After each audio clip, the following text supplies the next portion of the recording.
Salut à tous, c'est Automatisme YouTubeur, j'espère que vous allez bien, moi ça va super. Aujourd'hui on se retrouve pour le grand retour d'Air Info, enfin grand retour. C'est pas comme si ça faisait un mois que j'ai pas fait d'épisode d'Air Info, parce que c'était le dernier épisode d'Air Info a eu lieu il y a 2 semaines, ça fait 2 semaines que ça a eu lieu Air Info déjà.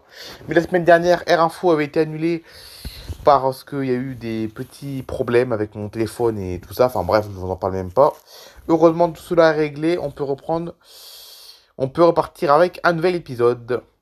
Donc là, commençons par une actualité qui risque de faire froncer les sourcils de ceux qui veulent prendre l'avion entre le 31 mai et le 7 juin, puisque un syndicat, comme vous pouvez le voir, des contrôleurs aériens dépose un préavis de grève à partir d'aujourd'hui, donc jusqu'au 7 juin. Appel à la grève massive des contrôleurs aériens. Après la grève massive des contrôleurs aériens au mois d'avril et celle du week-end dernier à Orly, ayant toutes les deux conduit à des milliers de vols annulés, l'USAC-CGT, l'Union syndicale de l'aviation civile CGT, renouvelle son préavis de grève du 31 mai au 7 juin, donc à partir d'aujourd'hui. Cette nouvelle grève est motivée par le manque d'effectifs qui, selon le syndicat, se profile dans les tours de contrôle à l'horizon 2027, malgré un accord salarial trouvé en dernière minute avant la grève du 25 avril. Dans un courrier adressé à Damien Cazé, le directeur de la DGAC, le syndicat explique avoir alerté tout au long des négociations protocolaires sur le caractère inacceptable de certaines propositions du texte. Faisant fi des alertes, certains de vos directeurs ont au contraire continué de charger la barque et n'ont à aucun moment voulu prendre en compte les attentes d'un grand nombre d'agents de la DGAC, ajoute l'USACGT. La colère est vive pour de nombreux agents, l'agitation sociale risque d'être intense dans les mois qui viennent. Suite à un préavis de grève pour le week-end du 25 au 26 mai dernier, l'UNSA-ICNA, deuxième syndicat représentatif des aiguilleurs du ciel, pour dénoncer un manque d'effectifs du personnel, la Direction générale de l'aviation civile a demandé aux compagnies aériennes d'annuler préventivement 70% des vols à Paris-Orly. Déjà un mois avant, une grève des contrôleurs aériens du SNCTA, syndicat majoritaire des contrôleurs aériens, n'avait pu éviter la pagaille malgré un accord trouvé à la dernière minute. Cependant, cet accord ne réglait pas la question des sous-effectifs qui se profilent à Orly, selon un autre syndicat, l'UNSA-ICNA, à l'horizon 2027. Nos managers persistants pour Orly dans la pénurie et les calculs d'apophycitaires qui feront rapidement retomber les équipes en sous-effectifs, a affirmé le syndicat dans un tract. La négociation, entamée il y a 15 mois, prévoit de refondre l'organisation du contrôle aérien en France pour faire face à l'augmentation annoncée du trafic aérien, qui devrait augmenter de 10 à 20% d'ici 2030, selon la SNCTA, qui représente 60% des effectifs. La DGAC veut rationaliser le maillage des services de navigation aérienne en fermant en 2028 et 2035 un quart des tours de contrôle aujourd'hui en service et souhaite diminuer la moitié du nombre de centres de contrôle d'approche. Des centres qui gèrent les avions en approche d'un aéroport passeraient de 30 à 16. On ne connaît pas à l'heure d'écrire ces lignes quel impact ce mouvement aura sur les opérations aériennes. Avec les grèves des contrôleurs aériens, comme celle de ces dernières semaines, qui peuvent attendre les passagers des compagnies aériennes, à l'image des deux dernières grèves des contrôleurs aériens, celles-ci relèvent d'une circonstance exceptionnelle que les compagnies aériennes peuvent accepter. Néanmoins, elles ne doivent pas abandonner les passagers. Elles sont dans l'obligation de leur proposer un dédommagement, nuit d'hôtel, bons, transport de substitution, et s'assurer que tous les passagers atteignent leur direction originale, répond Imad El Bouhanani, responsable juridique France de Fly Flyrack. Air France dévoile les nouvelles cabines de ses Embraer 190. Le 28 mai 2024, à l'occasion du salon Aircraft Interiors Expo à Hambourg, en Allemagne, Air France a dévoilé en avant-première les nouvelles cabines prochainement installées sur l'ensemble des Embraer 190 retenus par sa filiale régionale HOP. Le premier avion ainsi réaménagé s'envolera à l'automne 2024.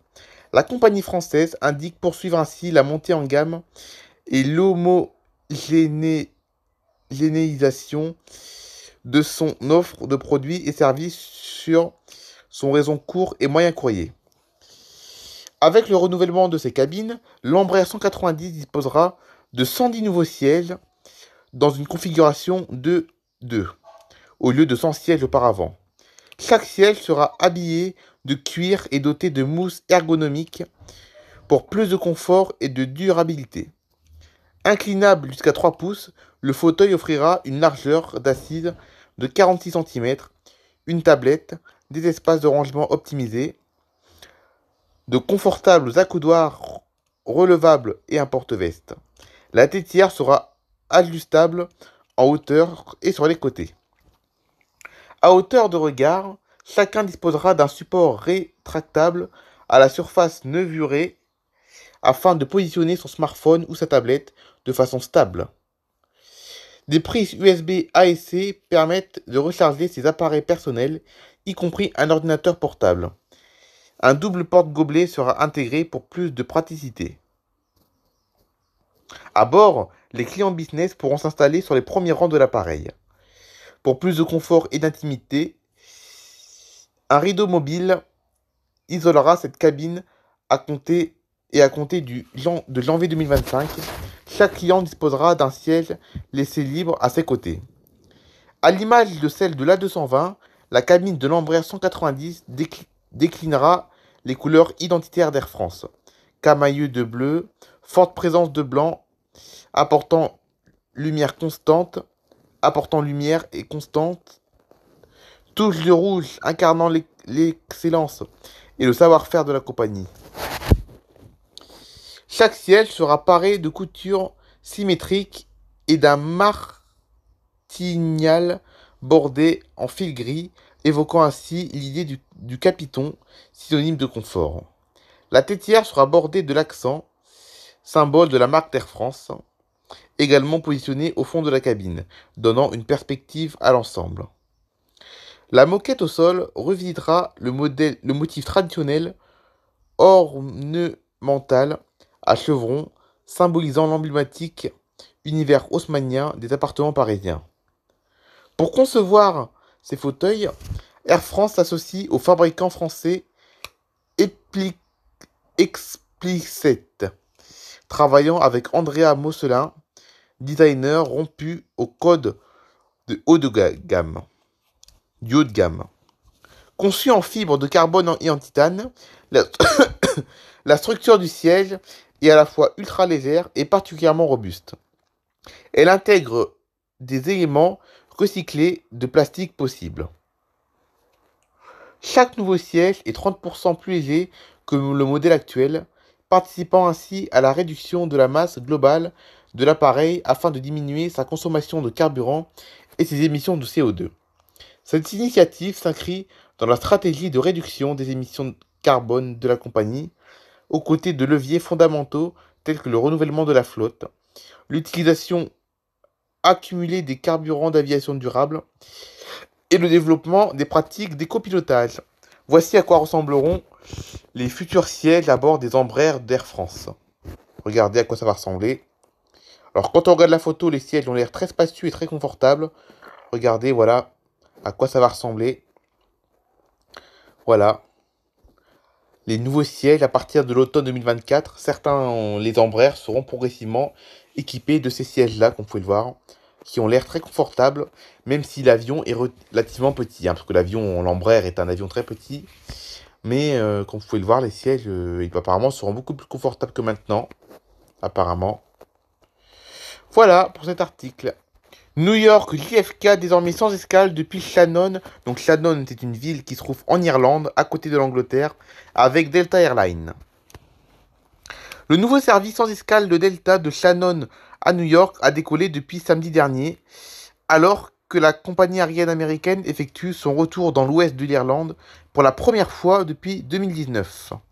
Le vol saisonnier Shannon, le vol saisonnier Shannon de Delta sera opéré quotidiennement, offrant aux clients un choix de 70 destinations ultérieures via New York, y compris des villes populaires telles que San Francisco, Los Angeles, Miami et Orlando. Le nouveau vol est opéré avec un Boeing 767 proposant 4 expériences cabines Delta.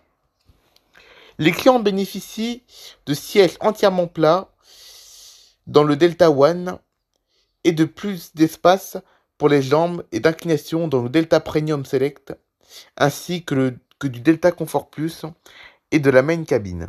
Les vols de Delta proposent également à chaque client des écrans de dossier proposant un divertissement Delta Studio, la messagerie mobile et le Wi-Fi à la demande.